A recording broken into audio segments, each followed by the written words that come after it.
Warning. Poisonous black smoke pouring in from Jersey marshes. Reaches South Street. Gas masks useless. Urge population to move into open spaces. Automobiles use route 7, 23, 24. Avoid congested areas. Smoke now spreading over Raymond Boulevard.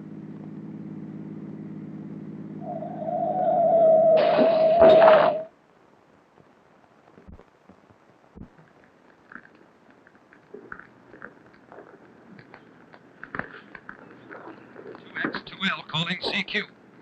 2X2L calling CQ, New York. Isn't there anyone on the air? Isn't there anyone? 2X2L. This is the result of panic. The blind, unreasoning terror of men who run and do not truly know what they are fleeing. And this is the factual story of such a panic.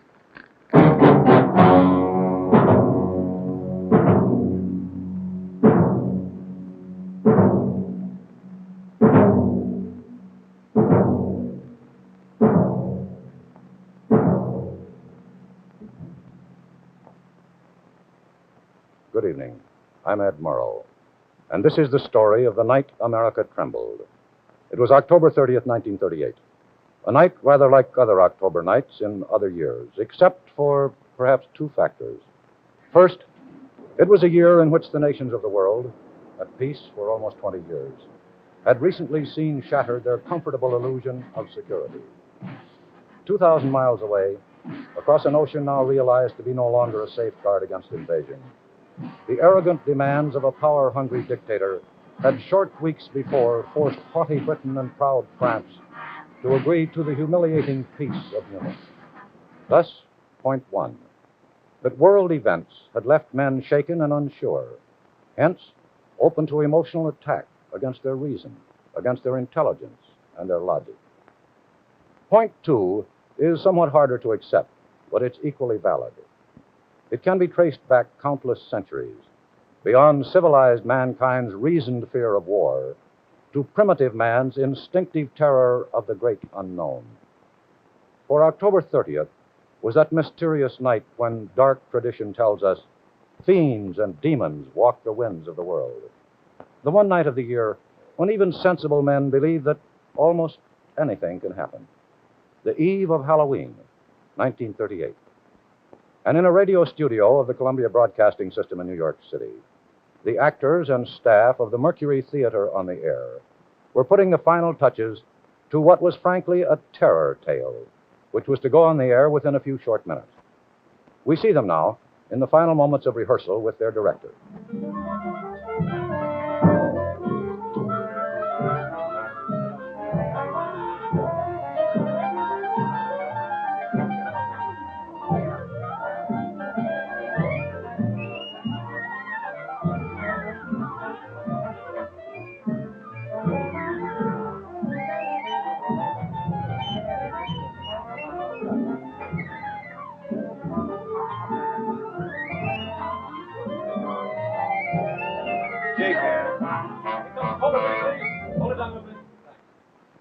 Page 19, that hissing, humming sound. I'd like you to mix in the hum a little bit faster and build it more than you did the dress. Can you do it? Okay, I'll do it. Okay, let's try it. Phillips? 19? Yeah, Get I up got it. About here. Mm-hmm. The captain and two policemen advance with something in their hands. As I can see it now, it's a white handkerchief tied to a pole, a flag of truce. If those creatures know what that means, what anything means... Now, wait, something's happening. A humped shape is rising out of the pit. I can make out a small beam of light against the mirror. What's that? There's a jet of flame springing from that mirror, and it leaps right at the advancing men. It strikes them head on. Good Lord, they're turning to flame. Well, that ought to scare the daylights out of them. It does me, and I've been rehearsing it for hours. You never can tell. Radio listeners are pretty blasé now. Bill? Yes, sir. The sequence where you're calling old stations, the CQ call. Page 28. Yeah. Now, build that a shade more. You think you're the last man alive on Earth, so let's have a little more desperation, huh? I don't want to ham it up. Well, it's pure fantasy. Play with all the stops out, okay? Okay. All right. 15 minutes. 15 minutes. Right. Okay. All right, everybody, take 10. Positions at 7:55. In October of 1938, the Columbia Broadcasting System radio network consisted of 110 affiliated stations in 44 states. There was practically no sizable community in America which could not be reached by CBS broadcast.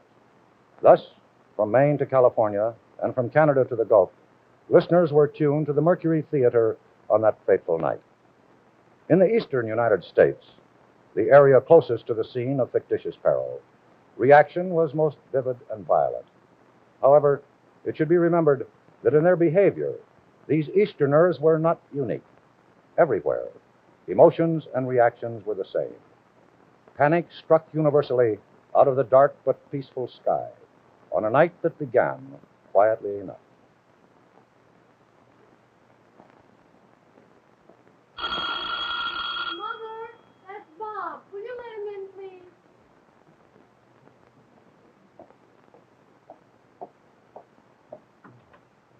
Hello, Bob. Good evening, Miss Morgan.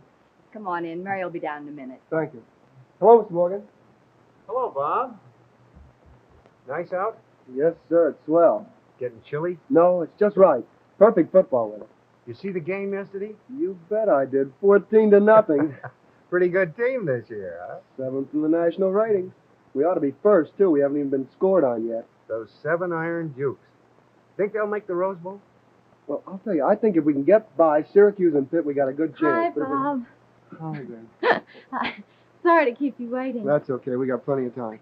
Second show doesn't start for an hour. Oh, where are we going? I thought maybe the Alto, Oh, what's playing there? Ginger Rogers and Fred Astaire and Carefree. You seen it? No, but I'd love to. Good night, Dad. Bob, don't keep her out too late. No, sir. Good night, Mom. Good night, dear. Night, Bob. Good night, Miss Morgan. What's on tonight, Dad? What time is it? Oh, getting on to 8.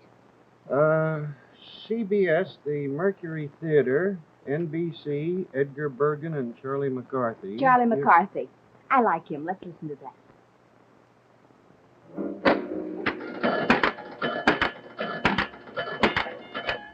Yeah, you know, you take now a punk like this Hitler, all spit and polish, the mob yelling hail every time he wipes his nose. A guy like him don't raise an army just for the fun. Mark my words, there's going to be trouble. Maybe even sooner than you think. Hitler's just a big bag of wind. Oh, I don't know about that now. Phyllis. He already grabbed Austria and Czechoslovakia, ain't he? Now he's got his eye on Poland. A big bag of wind. Well, everybody made the mistake was they never should have buckled under him from the beginning. If they just told him to go jump in the lake, well, what could he do? Huh? Huh? France on the west, Russia on the east, Mussolini in the south. He can't move a muscle in any direction. Yeah, he could go up. Up? Yeah, hit all of a sudden from the air anywhere he likes. America even. America? Sure, why not? Oh, I'd like to see him try to bomb this country. Yeah, you maybe, but not me. Because he just might get away with it. I don't want to be nowhere around when the bomb starts falling. You know, you sound like them Europeans. They're all too yellow to call us bluff. Yellow? What do you mean yellow, huh? Well, I just said... Yeah, I heard what you said. You think I'm yellow, is that it? Now, wait a minute, Come on. Tom. He didn't Now, mean let you. go of me. How about that? You think I'm yellow? Now, look, you two, I don't want no trouble here. Lay off, will you? I didn't mean you. I just meant anybody who won't stand up and fight for his country. Yeah. I'll fight for my country, same as the next guy. Don't think nothing different, huh?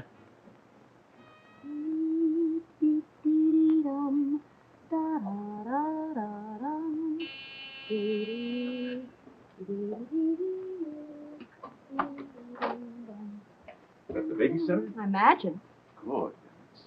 What's your hurry? It's not 8 yet. Well, I'm hungry. Oh, thirsty me. Evening, Mrs. Chandler. I'm not late, am I? No, Millie, right on time. Is the baby in bed? Mm-hmm. And asleep. You remember when to feed him? Yes, ma'am. 10 o'clock. Right. The bottle's in the refrigerator. You remember how to warm it up? Yes, ma'am. Oh, I left milk and sandwiches in the refrigerator, too. So help yourself. We won't be gone too long. I'll be all right, Mrs. Chandler. I brought my homework, so I've got plenty to do till you get back. Yeah, well, hold down the fort, Millie. We'll be at the country club. I left the phone number on the telephone pad in case you need it. We'll get along just fine. Good night, Millie. Good night, Mrs. Chandler.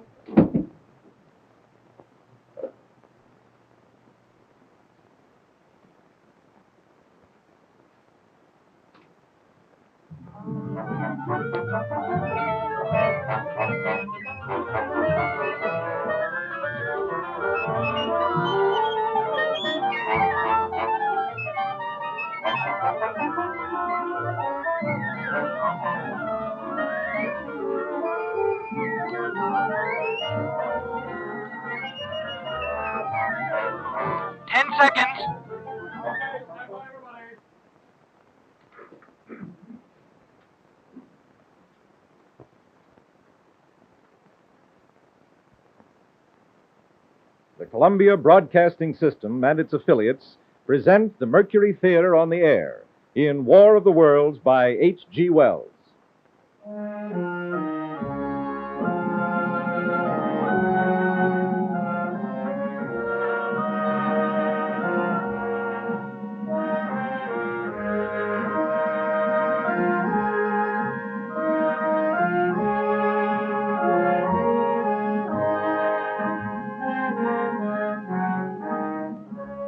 Ladies and gentlemen, the host of the Mercury Theater. We know now that in the early years of the 20th century, this world was being watched closely by intelligences greater than man's and yet as mortal as his own. We know now that as human beings busied themselves about their various concerns, they were scrutinized and studied perhaps almost as narrowly as a man with a microscope might scrutinize the transient creatures that swarm and multiply in a drop of water.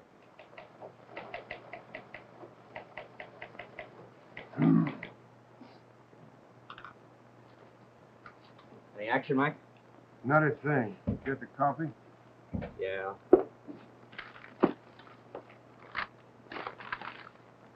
You said black, didn't you? Yeah, that's right. It's yours, then. Thanks. 154 calling PD1. 154 calling PD1. 154. This is PD1. Come in. Mac, give me a rundown on New Jersey license 3F92. Repeat, New Jersey license 3F92. Run down on New Jersey license 3F92. Will do. Hold on. Wainwright again. Who else? Does he think they're all stolen cars? He calls in about 20 a night. That's what you call an obsession. He reads too much Dick Tracy. It could be.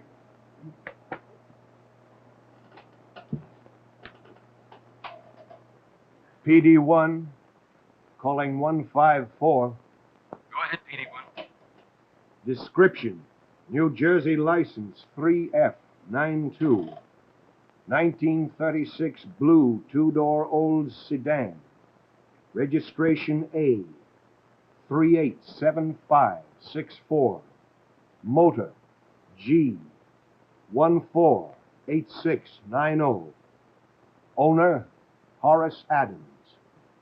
1407 West Boulevard, Camden.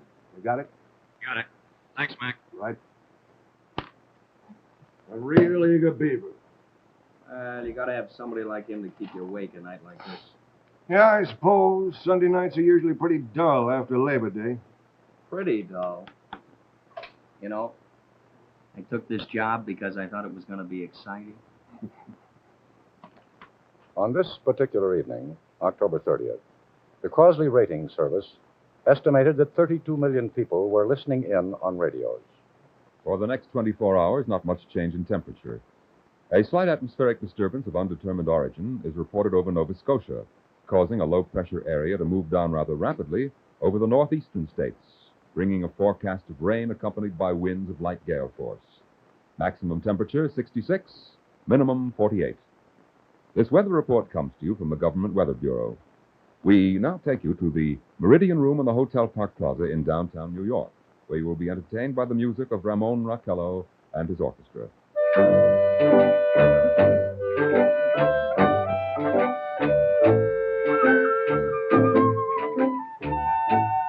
Good evening, ladies and gentlemen.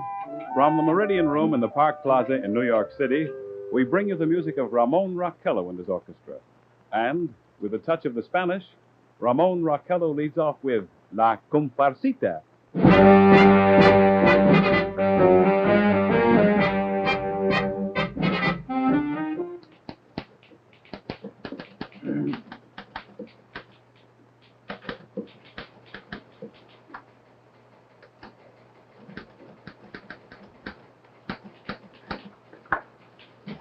Thanks, Tommy.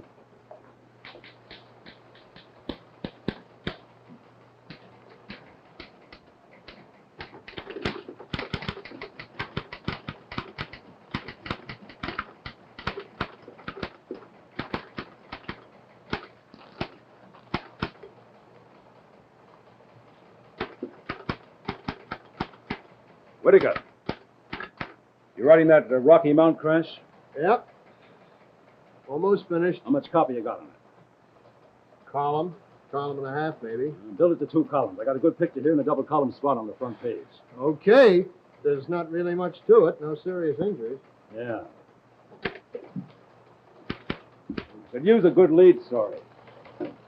All I've got is a community fund report. That's the trouble on Sunday nights. Nothing ever happens. That's right. That's the trouble with Sunday nights in the news business. Nothing ever happens. These people are comfortable, relaxed. You might say even bovine in their smug complacency. It's a Sunday night like other Sunday nights, quiet, uneventful. America is at peace. There's no threat of war. They have no way of dreaming that within a few short minutes, their complacency is to be rudely shattered by an actor's voice speaking lines from a play.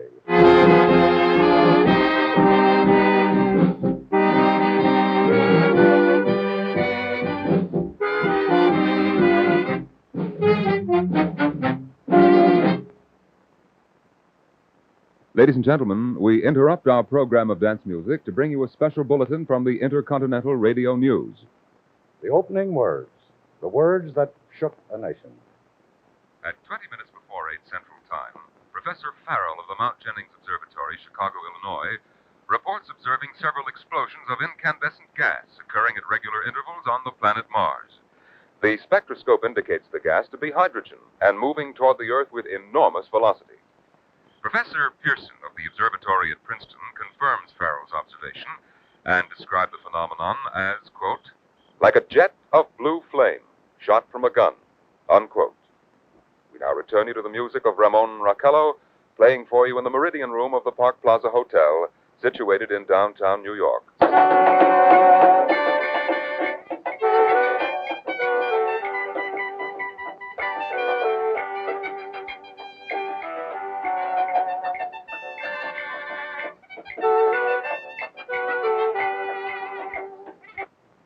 One troubled face out of 10. But this is the face of dawning panic on the night America trembled.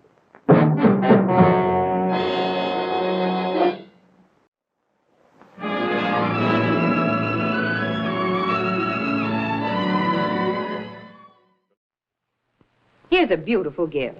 The new Westinghouse Grill and Waffler. It toasts, fries, grills, and bakes. For instance, look, 12 juicy hamburgers all cooked at once. Or use these grids for the tastiest waffles ever. Only $29.95 at your Westinghouse dealers. The night America trembled. We are bringing you the true story of the most memorable dramatic broadcast in the history of radio. The Mercury Theater's unforgettable dramatization of War of the Worlds. The broadcast has just begun. Its effect is not yet beginning to make itself felt in the cities and hamlets of a nation soon to be caught in the grip of ungovernable terror.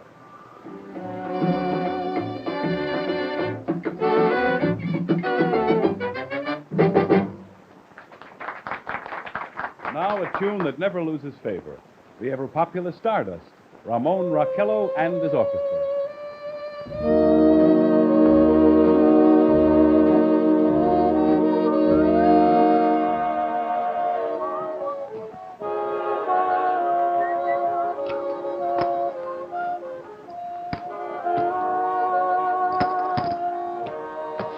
Cards, gentlemen.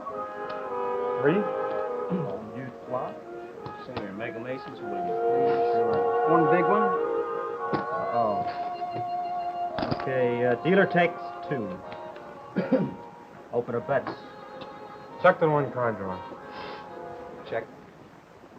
Ladies and gentlemen, following on the news given in our bulletin a moment ago, Try the me, Government find out. Meteorological Bureau has Okay. requested the large I'll up your observatories of the country to keep an astronomical watch on any further disturbances occurring on the planet Mars.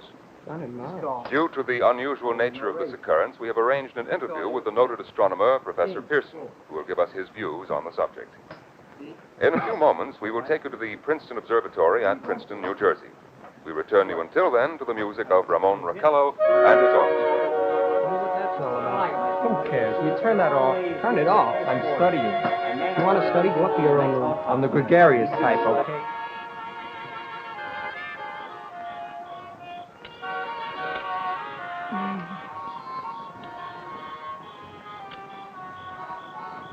You happy? This as good as the movie? Better. Look, it's a shooting star. Hey, that was a bright one.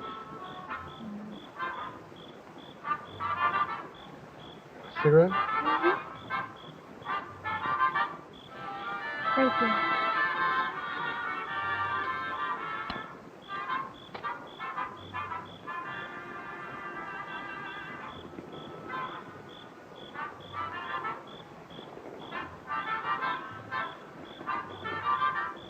Nothing.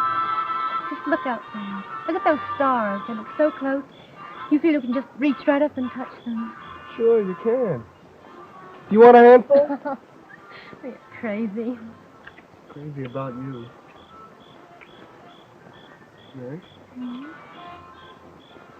I got something for you today. What?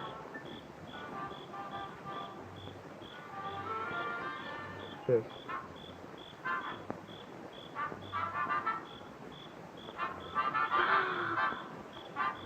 Well, how about it? What will my parents say? Well, you know what they'll say.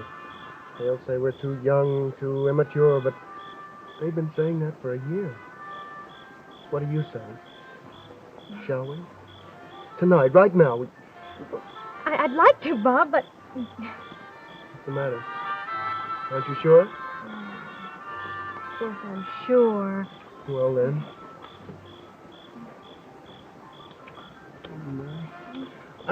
I know a justice of the peace, and we could be there in an hour.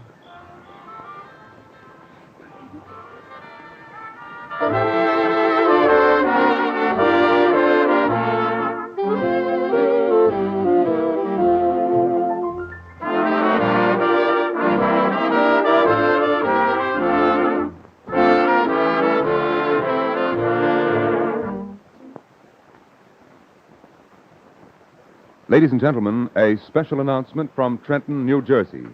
It is reported that at 8:50 p.m., a huge flaming object, believed to be a meteorite, fell on a farm in the neighborhood of Grover's Mill, New Jersey, 22 miles from Trenton. The flash in the sky was visible within a radius of several hundred miles, and the noise of the impact was heard as far north as Elizabeth. We have dispatched a special mobile unit to the scene, and will have our commentator, Mr. Phillips, give you a word description as soon as he can reach there from Princeton. In the meantime, we take you to the Hotel Martinet in Brooklyn, where Bobby Millett and his orchestra are offering a program of dance music. That must be what you said. No, couldn't be. New Jersey's 500 miles north.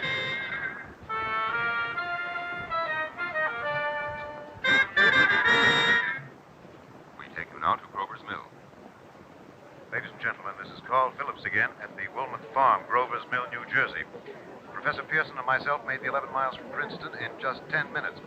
Well, I hardly know where to begin to paint for you a word picture of the strange scene before my eyes. I guess that's the thing directly in front of me, half buried in a vast pit. Must have struck with terrific force. The ground is covered with splinters of a tree it must have struck on the way down. Now, what I can see of the object itself doesn't look very much like a meteor, at least not like the meteors I've seen. It looks more like a huge cylinder. The color is sort of yellowish-white. Curious spectators now are pressing close to the object in spite of the efforts of the police to keep them back. One man wants to touch the thing. He's having an argument with a policeman. And the policeman wins. Now, ladies and gentlemen, there's something I haven't mentioned in all this excitement, but it's becoming more distinct. Perhaps you've caught it already on your radio. Listen. You hear it? It's a curious humming sound that seems to come from inside the object. Now, I'll move the microphone closer.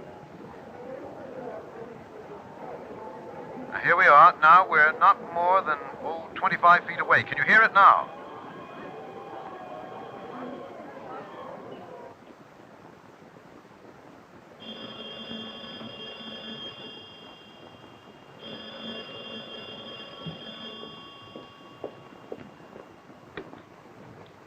Hello? Oh, hello, Molly. No, I'm just waiting here for Paul and his wife. We're going to church. The radio? No, I haven't. Why? What? Well, just for a minute, perhaps. Thanks, Molly. The thing is smooth and, as you can see, of cylindrical shape. Just a minute. Something's happening. Ladies and gentlemen, this is terrific. This end of the thing is beginning to flake off. The top is beginning to rotate like a screw. The thing must be hollow. Hey, she's a-moving. Look, the darn thing's unscrewing. Keep back there. Keep back, I tell you. Hey, maybe there's men in it trying to escape. It's red hot. They'll burn to a cinder. Keep back there. Keep those idiots back.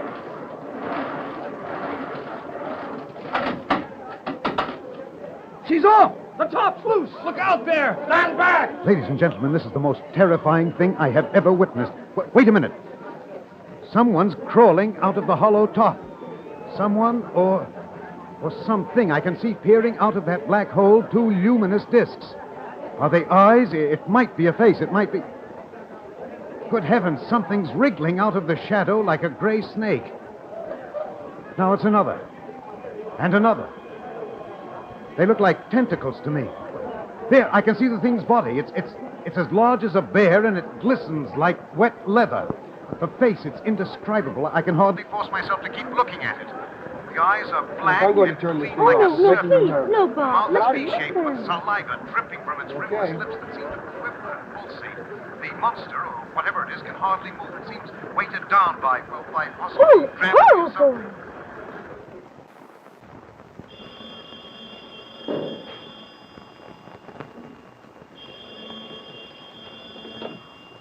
Times World City Desk.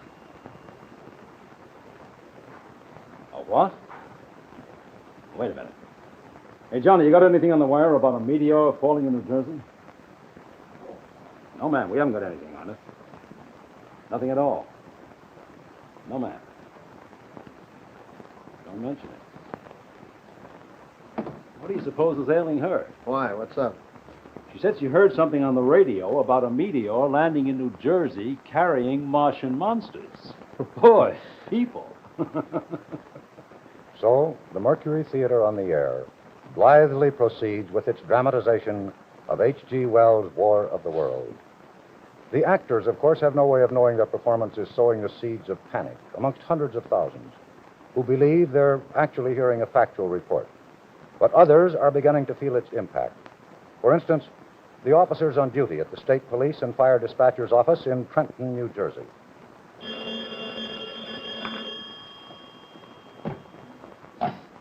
State Police. No, sir, we don't know anything about that. Sir, there is no Grover's Mill in New Jersey. There's a Grovesville, but there's no Grover's Mill. I can't help it, sir. What the radio says, there's no such place. State Police. No, ma'am, we don't know anything about that. Well, I can't help that, ma'am. We just don't know anything about it. Brother, did I say something about a quiet Sunday evening? What's going on anyway? I don't know. They say it's been announced on the radio. You better check. State Police. No, sir, we have no information on that. Sorry. We are bringing you an eyewitness account of what's happening on the Wilmot Farm, Grover's Mill, New Jersey. Meanwhile, a piano interlude. That must be it. What the hell's he talking about? Grover's Mill. There's no such place. Maybe it's just a play or something. We now return you to Carl Phillips at Grover's Mill. Ladies and gentlemen, am I on? Ladies and gentlemen, here I am back of a stone wall that adjoins Mr. Wilmot's garden. From here, I get a sweep of the whole scene. I'll give you every detail as long as I can talk, as long as I can see. More state police have arrived. More state police? They're drawing up a cordon in front of the pit. State Police. No, sir, we have no information on that yet. We're checking it now. All right. Just wait till next year, you'll see. Oh, next year. Always next year. The Dodgers ain't won a pennant since 1920. That means they're never going to win another, huh? Probably. Boy, I wish I knew all the answers like you do, you know. Come on, you guys. Why are you two always arguing? Mike, have you heard? Heard what? About the Martians. A spaceship full of Martians landed near Trenton, 50 miles from here. It's on the radio now. Martians? Well, that's what the guy said. What guy? Well, some guy on the radio, some professor from Princeton. The state cops are out there now. The captain and two policemen advance with something in their hands. Yes, I can see it now. It's a white handkerchief tied to a pole, a flag of truce. If those creatures know what that means, what anything means... Wait, something's happening. A humped shape is rising out of the pit. I can make out a small beam of light against the mirror. What's that? There's a jet of flame springing from that mirror, and it leaps right at the advancing men. It strikes them head on. Good Lord, they're turning into flame. Now the whole field's caught fire. The woods, the barns, the gas tanks of automobiles, it's spreading everywhere. It's coming this way, about 20 yards to my right.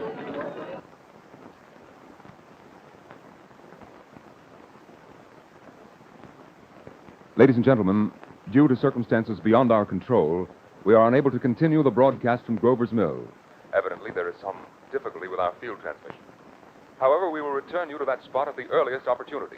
Well, come on. In the meantime... Come on, we gotta get down there fast. I got a car. Down where? Down at Grover's Mills. Well, where's Grover's Mill?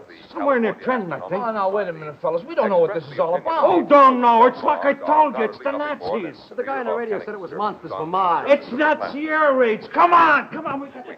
Hey, you guys, wait for me.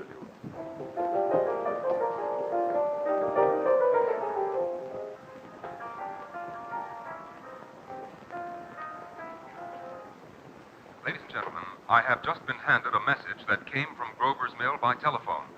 Just a moment. Whose deal? Speak up. Anybody interested in poker anymore? This is important. Listen. At least 40 people, including 6 state troopers, lie dead in a field east of Grover's Mill. Their bodies burned and distorted beyond all possible recognition. Ladies and gentlemen, the next voice you hear will be that of Brigadier General Montgomery Smith, commander of the state militia at Trenton, New Jersey. Trenton, that's where my family lives. Listen. I have been requested by the governor of New Jersey to place the counties of Mercer and Middlesex as far west as Princeton and east to Jamesburg under martial law. 4 companies of state militia are proceeding from Trenton to Grover's Mill and will aid in the evacuation of homes within the range of military operations. Thank you. You have just been listening Sure, to you hear that? They're calling out the Army. Hey, my folks, I think I better call them. Take it easy, Buzz. They're all right. How do you know? Creatures How far is that from here? back a couple hundred miles. Come on, let's play cards. The efforts of the firemen to recover Turn me bodies out. and I don't want to extinguish the play. fire. Combined fire departments of Mercer County are fighting the flames which menace the entire countryside. We have been unable to establish any contact with our mobile unit at Grover's Mill, but we hope to be able to return you there at the earliest possible moment. Something moving, solid metal, kind of a shield-like affair rising up out of the cylinder. It's standing on legs, actually rearing up on a sort of metal framework. Now it's reaching above the trees and the searchlights are on it. Hold on! Ladies and gentlemen, I have a grave announcement to make. Incredible as it may seem, both the observations of science and the evidence of our own eyes lead to the inescapable assumption that those strange beings who landed in the Jersey farmlands tonight are the vanguard of an invading army from the planet Mars. Mars? Bob, turn around. Go back. Bob, I want to go home.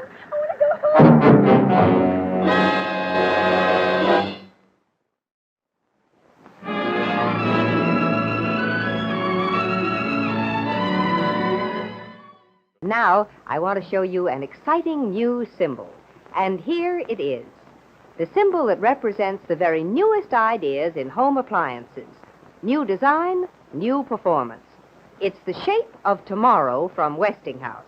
And now, here's the exciting shape of tomorrow in brand new 1958 Westinghouse laundry equipment. The 1958 Spacemate.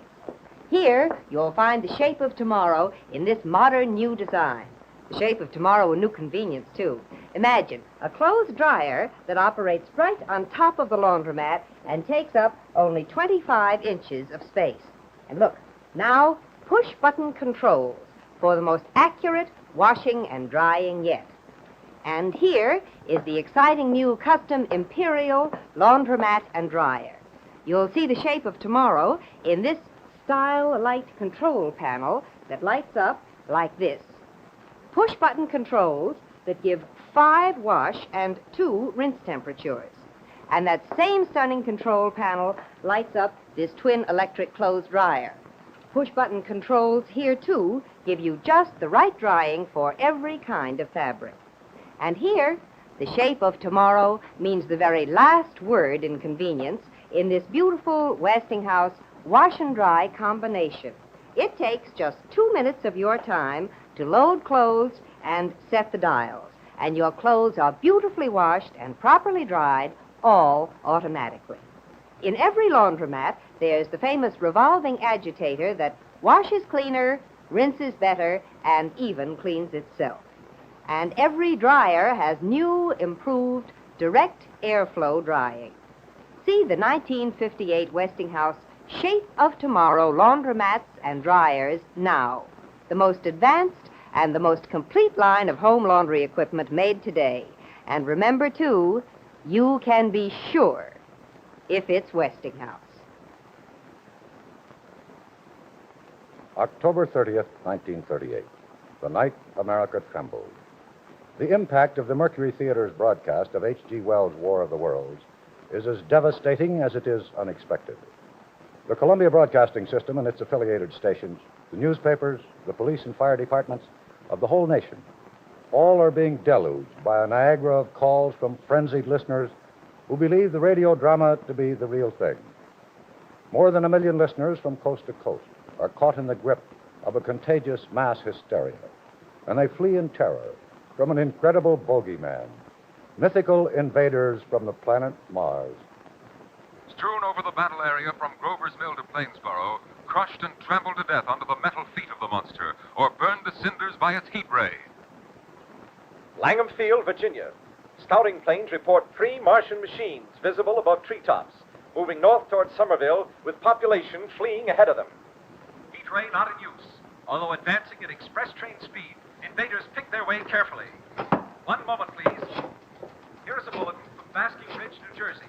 Coon hunters have stumbled on a second cylinder similar to the first, embedded in the Great Swamp 20 miles south of Morristown. Hello? Is this the country club? I want to speak to Mr. or Mrs. Chandler. And hurry. Please hurry. Can be opened and the fighting machine rigged. They are taking up position in the foothills Hello? of Macho Mountain. Mr. Chandler, this is Millie. Can you come home, please, right away? No, the baby's all right. It's the Martians. Yes, Martians. Do you mean you haven't heard? Oh, Mr. Chandler, it's all over the radio. Awful things are happening. The Martians have landed in New Jersey with flamethrowers and poison gas, and they've killed everyone in Trenton. We've got to get out of here, Mr. Chandler. They'll kill us all. Enemy machines. Now, 3 of No, I'm not hysterical. It's just that... over houses and trees. Yes, Their evident yes, I'll wait till you get here. But hurry. Hurry. Machines also sighted by telephone operator east of Middlesex, within 10 miles of Plainfield. Here's a bulletin from Winstonfield, Long Island. Fleet of Army bombers carrying heavy explosive flying north in pursuit of enemy.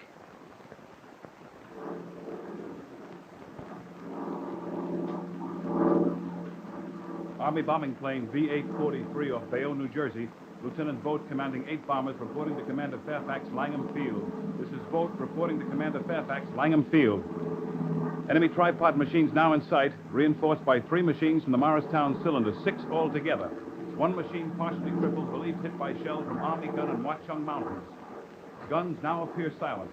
A heavy black fog hanging close to the earth of extreme You want me to? Yes, listen, this thing's gotten out of No hand. sign of heat ray. The switchboard downstairs is flooded with calls. Enemy now People who turning think it's the east real toward the McCoy. River You're into kidding. I wish I Jersey were. marshes. It's an awful Well, mess. they failed to pull But out they this can. guy. There was clearly an Evidence officer of play. kids in I New know York that, City. but they don't.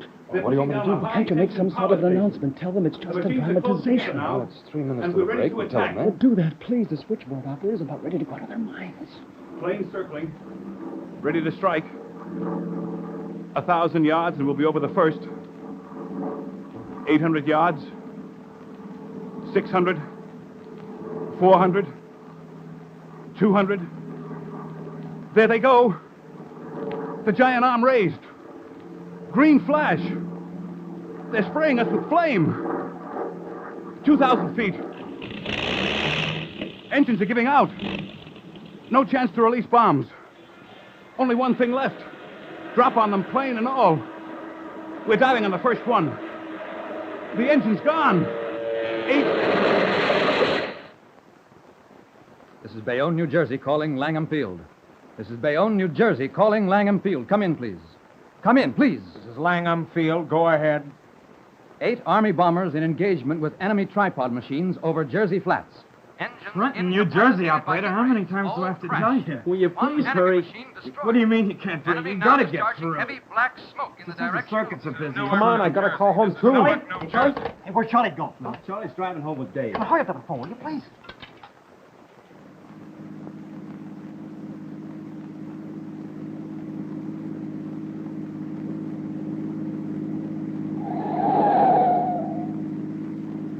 Warning. Poisonous black smoke pouring in from Jersey marshes.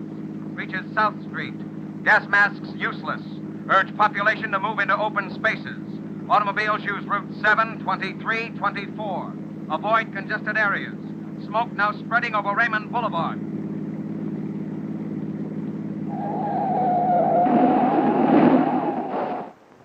It's just a radio play, sir. State police. No, ma'am, it's just a radio play. State police. No, sir, it's just a No, sir, we have no official confirmation, but we believe it's just a radio play. Got anything yet, Browning? No. Wait a minute, something's coming in now. Hey, this is it. State police. It's just a radio play, ma'am. Attention Yes. all units, attention We're not all sure units. we think so. There is Yes. no invasion You're from welcome. Mars. The invasion panic is the result of a radio broadcast. Repeat, there is no invasion from Mars. Proceed to distribute just this a radio play, information sir. as quickly as possible. Yes, sir, we're positive. Attention all units, attention all units. I'm speaking from the roof of the Broadcasting Building, New York City. The bells you hear are ringing to warn people to evacuate the city as the Martians approach. Estimate that in the last 2 hours, 3 million people have moved out along the roads to the north. Hutchison River Parkway still kept open for motor traffic. Avoid bridges to Long Island, hopelessly jammed. All communication with Jersey Shore closed 10 minutes ago. No more defenses. Our Army wiped out. Artillery, Air Force, everything wiped out. This may be the last broadcast. We'll stay here to the end. Oh, Jane, it's the end of the world. We're all going to die. I just heard it on the radio. Give me a ticket. Anywhere. As far as this will take me. And hurry. The Martians are coming. Black smoke drifting over the city. People in the streets see it now. They're running towards the East River. Thousands of them dropping in like rats. Now the smoke's spreading faster. It's reached Times Square. They're falling like flies. Now the smoke is crossing 6th Avenue, 5th Avenue. It's 100 yards away. 50 feet. What on earth's the matter with you? The babies! The monsters! The monsters are going to kill us! Now, monsters, what monsters? What are you... The radio! Radio? Dead. The announcer must be dead. 2X2L calling CQ. 2X2L calling CQ. 2X2L calling CQ, New York. Isn't there anyone on the air? Isn't there anyone? 2X2L. It's just a radio play, sir. The whole city must have gone nuts. You mean the whole nation? The AP says the same thing's happening everywhere. This is the lead story I wanted, and I can't even find time to remake the front page. When is this ever going to end? It's just a radio play, man. No, man. There is no invasion. It's just a radio play. Engine Company 5 and Chemical 3 to Somerset and Hey, Ward. where's Grover's Mills? What? We come to volunteer. Volunteer? Yeah, the Nazi war place where they land. Oh, it's the Martians. No, Somerset and Ward. There are Attention no all Martians. units. There are no Attention all Nazis. units. It's just a radio There play. is no Now go invasion home. from Mars.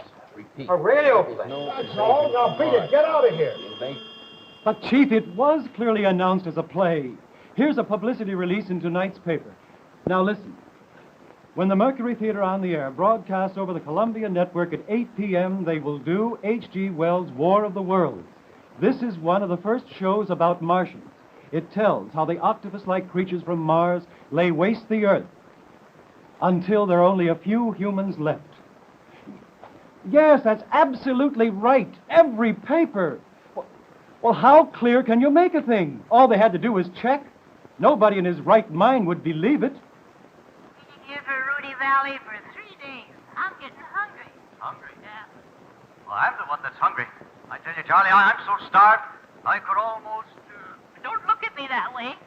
No, I'm just getting old, Fergus.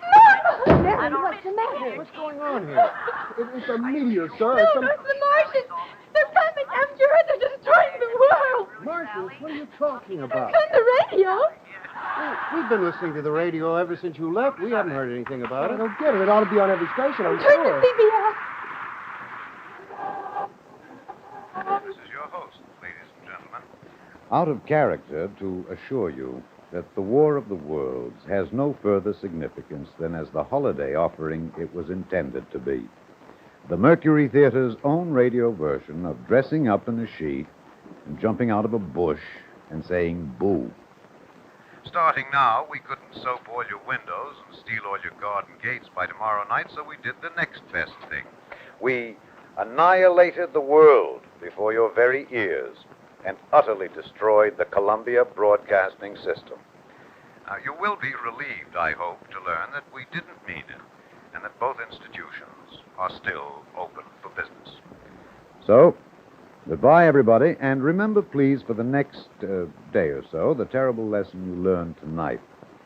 That grinning, glowing, globular invader of your living room is an inhabitant of the pumpkin patch. And if your doorbell rings and nobody's there, that was no Martian. It's Halloween.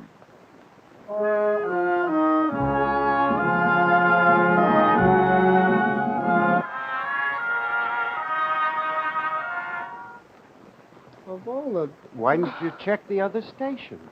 Well, we didn't have time, sir. We were too busy listening. You mean you really believed it? Oh, you kids have got a lot to learn. Yeah, I guess you're right. It's all right, Millie. It's all over now. Are you sure, Mrs. Chandler? Yes, Millie.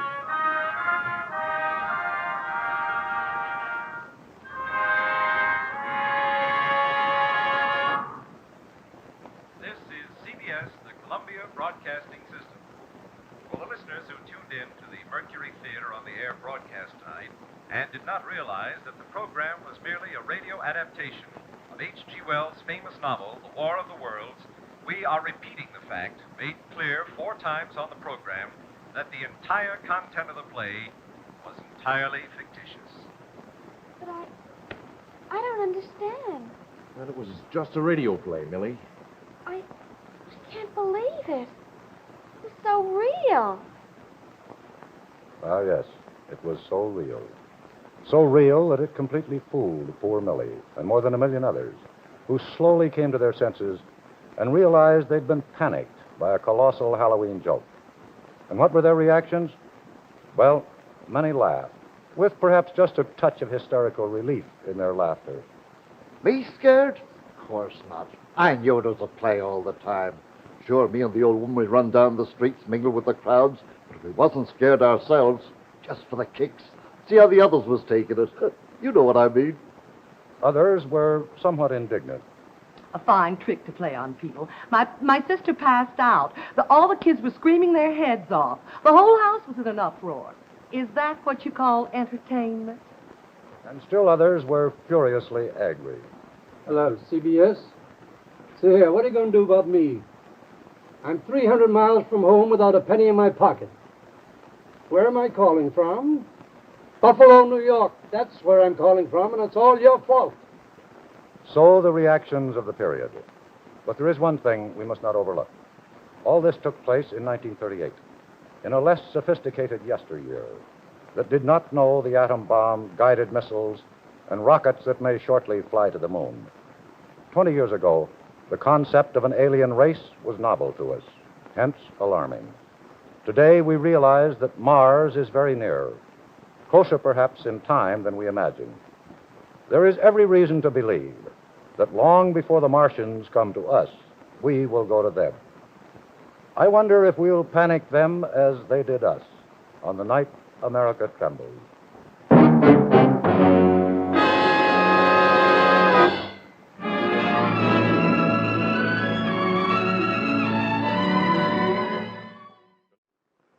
No more burning your fingers reaching for toast.